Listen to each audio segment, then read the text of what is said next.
ജീവിക്കുന്ന ഷേക്കുകളാണ് മിൽക്ക് ഷേക്കുകൾ. ശരിക്കും അങ്ങനെയുണ്ട് സത്യം. അവരോടൊക്കെ സംസാരിച്ചിട്ടുണ്ടോ? എനിക്ക് ഇതിനല്ലേ പണി. അറബി സംസാരിക്കും. പിന്നെ അറബി സംസാരിക്കാതിരിക്കോ? എല്ലാവരും ഊമയെ കഴിഞ്ഞ ഏട്ടൻ അറബി സംസാരിക്കോന്ന്. ഞാൻ ചെന്ന സമയത്ത് കുറച്ച് കഷ്ടപ്പെട്ടു. പിന്നെ ഞാനൊരു സൂത്രം മനസ്സിലാക്കി. ഞാൻ എന്താ ചെയ്തെന്നറിയോ? നല്ല ചൂടുള്ള പുഴുങ്ങിയ മുട്ട ഉരുളക്കിഴങ്ങൊക്കെ എടുത്ത് വായിലിട്ടിട്ട് മലയാളത്തിൽ സംസാരിക്കും. സംഭവം അറബിക്ക് മനസ്സിലാവുകയും ചെയ്യും, എന്റെ കാര്യം നടക്കുകയും ചെയ്യും. ഞാൻ എന്നെ കൊണ്ട് തോറ്റു. എനിക്ക് വയ്യാട്ടോ. നീ കേട്ടോടാ ഇവന്റെ ഓരോ ദുബായ് തമാശ. ഇനിയുണ്ട് കൊറേ. അമ്മ വേഗം ഭക്ഷണം എടുത്തു വെക്ക്. ഇന്ന് വയറ് നിറച്ച് കഴിച്ചിട്ട് സുഖമായിട്ടൊന്ന് ഉറങ്ങണം. കുറെ നാളായിട്ട് ഊണ് ഉറക്കവും ഇല്ലാതെ ആ പരമശിവത്തെ പിടിക്കാൻ നടക്കുകയില്ലായിരുന്നു. എന്നിട്ടാണ് കിട്ടിയോട്ടാ? ഫുൾ ഡീറ്റെയിൽസ് കിട്ടി. വാളയാർ പരമശിവം, ഫാദർ നിൽ, മദർ നിൽ, native place Palakkad border.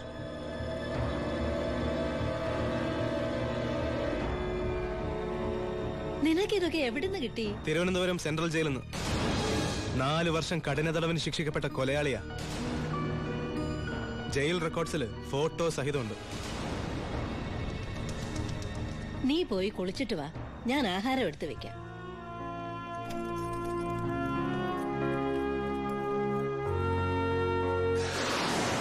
Walayar പരമശിവത്തെ കുറിച്ച് ഇതിൽ കൂടുതൽ എന്തെങ്കിലും ഏട്ടൻ അറിയണോ? വേണ്ട, ഇനി നീ ഒന്നും പറയണ്ട. ഇവിടെ വെച്ചൊരു സീൻ ഉണ്ടാക്കരുത്. അമ്മ ഒന്നും അറിയരുത്. എന്തിനായിരുന്നു ഇതൊക്കെ? ഞങ്ങളുടെയൊക്കെ മുമ്പിലും. സാഹചര്യങ്ങൾ അങ്ങനെ. ഇതൊക്കെ എല്ലാ ക്രിമിനൽസിന്റെ ന്യായീകരണങ്ങളാ. ബാലു, ഈ യൂണിഫോമിന്റെ മുന്നിൽ ഏട്ടനനിയൻ ബന്ധമില്ല. സറണ്ടർ ആകണം. എന്തിന്? സ്പിരിറ്റ് എടുത്തേനോ? എന്താ തെളിവ്? അതല്ല, ചിന്നാടൻ ബാബുവിനെ കുത്തിക്കൊല്ലാൻ ശ്രമിച്ച കേസിന്. ഓ, വാറണ്ടുണ്ട്. ഞാൻ നാളെ രാവിലെ സ്റ്റേഷനിൽ വരാം. എന്നെ വിശ്വസിക്കേ. നാളെ രാവിലെ കൃത്യം 10 മണിക്ക് ഞാൻ സ്റ്റേഷനിലെത്താം. പ്ലീസ്.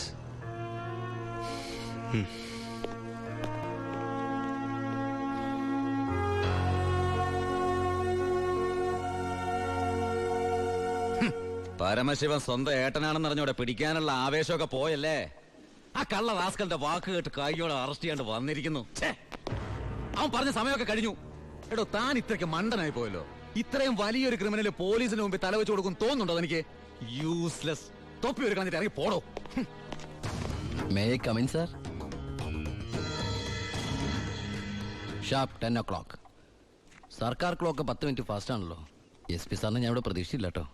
വലിയ ക്രിമിനൽസിനെയൊക്കെ കൈകാര്യം ചെയ്യുമ്പോ മിനിമം SP റാങ്കിലുള്ളവരെങ്കിലും വരേണ്ടി വരുമല്ലോ. എന്റെ ഒരു ചെറിയ കുത്തേസല്ലേ സാറേ, ജാമ്യം കിട്ടും. സ്വയരക്ഷയ്ക്ക് വേണ്ടി തടഞ്ഞപ്പോഴുണ്ടായ ഒരു കയ്യബദ്ധം, അതാണ് ലോ പോയിന്റ്. അഡ്വക്കേറ്റ് ഇപ്പൊ വരും. അതുവരെ ഞാൻ അകത്ത് കിടക്കണോ സാറേ, അതോ പുറത്തിരിക്കണോ? അപ്പൊ കുറച്ചു നേരം എനിക്ക് നിന്നെ കൈകാര്യം ചെയ്യാൻ കിട്ടുമല്ലേ? 5 മിനിറ്റ് മതിടാ എനിക്ക് നിന്നെ കൊണ്ട് ചോര തുപ്പിക്കാൻ.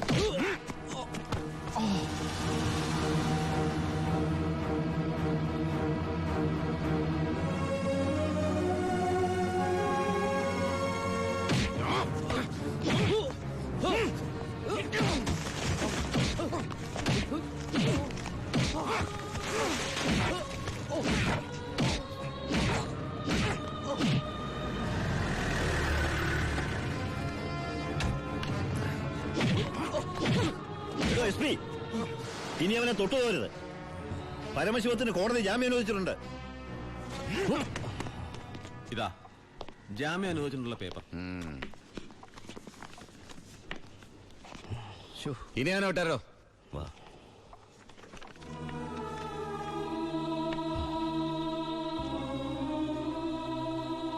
നിനക്കെന്നെ തല്ലണമെങ്കിൽ അത് വീട്ടിൽ വെച്ചാ കാര്യന്നില്ലേ? നീ തല്ല എനിക്ക് വേനിക്കില്ലടാ.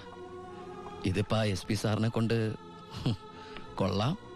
SI SP കൊണ്ട് തല്ലിക്കുക. ഇവൻ മിടുക്കനാണ് ബായ്, മിടുക്കൻ.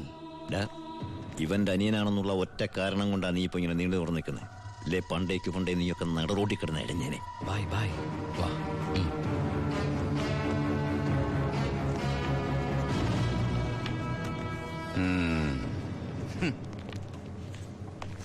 സാറേ, സാറിന്റെ ആ കയ്യിലെ മോതിരത്തിന്റെ പവറ് എന്റെ മനസ്സിലുണ്ട് കേട്ടാ. വരട്ടെ സാറേ.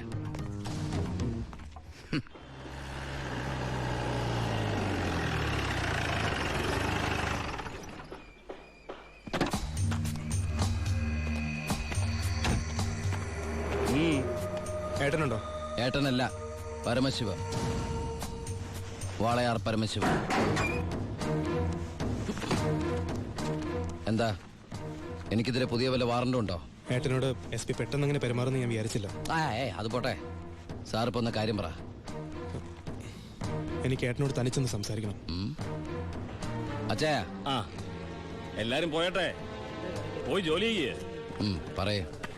ഏട്ടന്റെ പേരിലുള്ള ആ കേസിന് ഇനി കോടതി വിധിയെ മാത്രം പേടിച്ചാൽ മതി. അതെനിക്കറിയാം. ഇനി ഈ തൊഴിൽ വേണ്ട.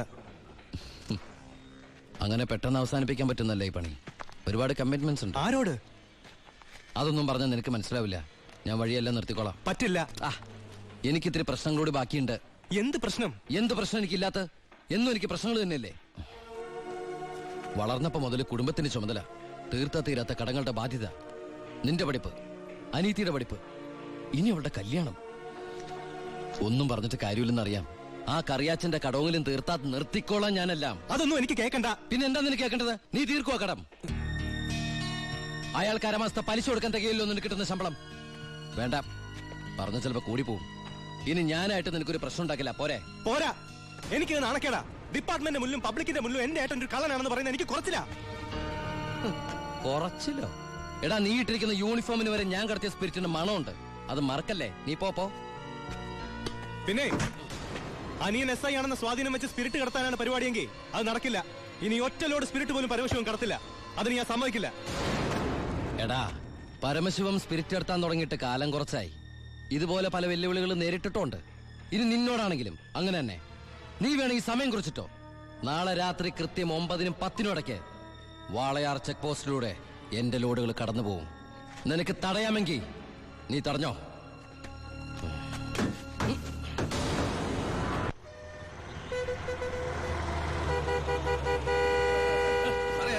എടുത്ത് മാറ്റണോ? ഇത്രയും വണ്ടികൾ കിടക്കുന്ന കണ്ടുകൂടാ എനിക്ക്? 9-നും 10-നും ഇടയ്ക്ക് ഒറ്റ വണ്ടി വഴി കടന്നു പോരുത്. രണ്ട് സൈഡും ബ്ലോക്കാ. 1 മണിക്കൂറൊക്കെ ചെക്ക് പോസ്റ്റ് അടച്ചിടുക എന്ന് പറഞ്ഞാൽ അത് വേണോ? താനിപ്പോ ഞാൻ പറയുന്ന പോലെ അങ്ങോട്ട് കേട്ടാ മതി. എടുത്ത് മാറ്റണോ വണ്ടി?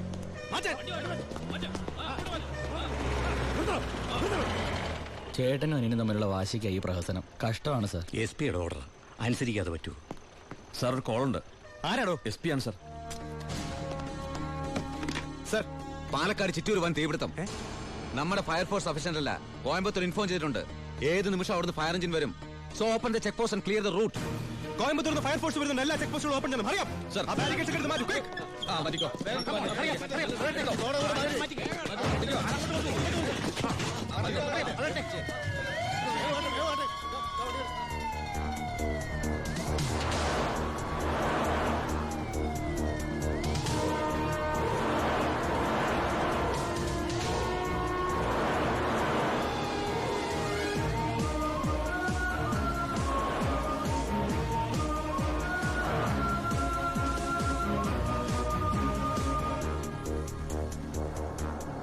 താക്കണോ?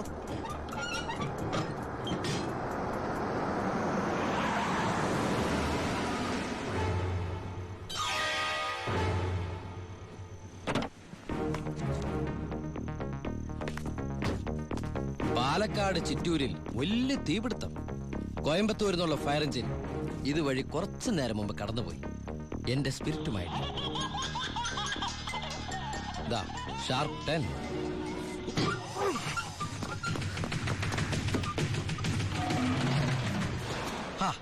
വിഡിത്തം കാണിക്കല്ലേ ബാലി സാറേ. ഫയർ എഞ്ചിന്റെ ഒക്കെ പിന്നാലെ പിടിക്കാൻ നമ്മുടെ ഈ സർക്കാർ ജീപ്പിന് കഴിയോ? വെല്ലുവിളികളാവാം, പക്ഷേ അത് നിന്നേക്കാൾ 4-5 ഓണം കൂടുതലുണ്ടവനോടാവരുത്. വരട്ടെ സബ് ഇൻസ്പെക്ടർ ബാലു ദാമോദർ.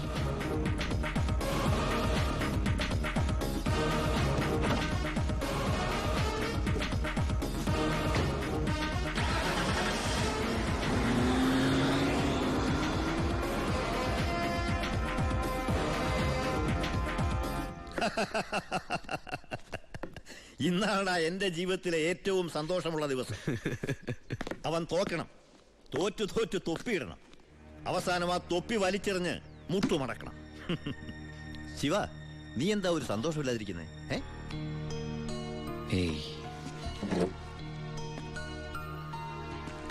എന്റെ അനിയൻ പഠിച്ച പോലീസ് ഓഫീസർ ആവണം. ആരുടെ മുമ്പിലും തലകുനിക്കാത്ത വലിയ ഓഫീസർ. അതായിരുന്നു എന്റെ ആഗ്രഹം. പക്ഷെ അവൻ എന്റെ മുമ്പിൽ തോറ്റപ്പോ ശരിക്കും ഞാനല്ലേ ബായി തോറ്റത്? ശിവ, ഓരോ തവണ ഞാൻ അവന്റെ മുമ്പിൽ ജയിക്കുമ്പോഴും എന്റെ മനസ്സ് വിങ്ങായിരുന്നു. ഞാൻ ഈ തൊഴിൽ നിർത്തുകയാണ് ബായി. ശിവ, നീ ശരിക്കും ആലോചിച്ചിട്ടാണോ ഈ പറയുന്നത്? ശരിക്കും ആലോചിച്ചിട്ടാ.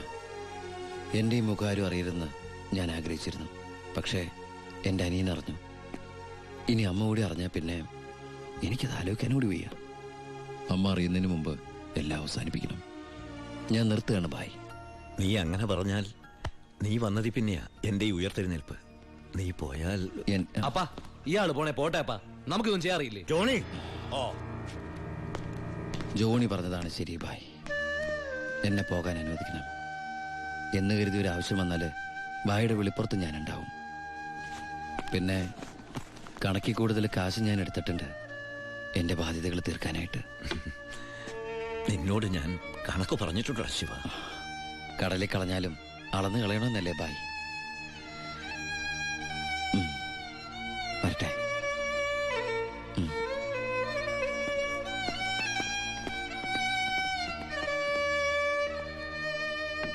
ഇപ്പോഴാ നീ ഒരു ആൺകുട്ടിയാണെന്ന് എനിക്ക് തോന്നിയത്. അച്ഛന്റെ കടങ്ങളെല്ലാം വീട്ടി ഇനി നിനക്ക് ഈ നാട്ടിൽ നെഞ്ച് വിരിച്ച് നടക്കാം. ഇത് നിന്റെ വസ്തുവിന്റെ പ്രമാണം ഒറിജിനൽ. ഇത് ഈ വസ്തു എനിക്ക് തീരെഴുതി തന്ന പ്രമാണം. ഇതൊരു ഉറപ്പിന് വേണ്ടി നിന്റെ അമ്മയുടെ ഞാൻ ഒപ്പിട്ട് മേടിച്ച ബ്ലാങ്ക് പേപ്പറും ചെക്കും. ഇനി എന്നാത്തിനാ നിന്റെ കണ്ണു നിറയുന്നേ? ഇത് തിരിച്ചിട്ടാൻ വേണ്ടി ഞാൻ ഒരുപാട് അനുഭവിച്ചേ. ഇപ്പൊ സന്തോഷമായില്ലയോ? സത്യത്തിൽ നിന്റെ വീടും പറമ്പും എന്റേതാകുമെന്ന് പ്രതീക്ഷിച്ച എന്റെ ഭാര്യ ശോശാമ്മ സ്വപ്നം കണ്ട് കഴിയായിരുന്നു.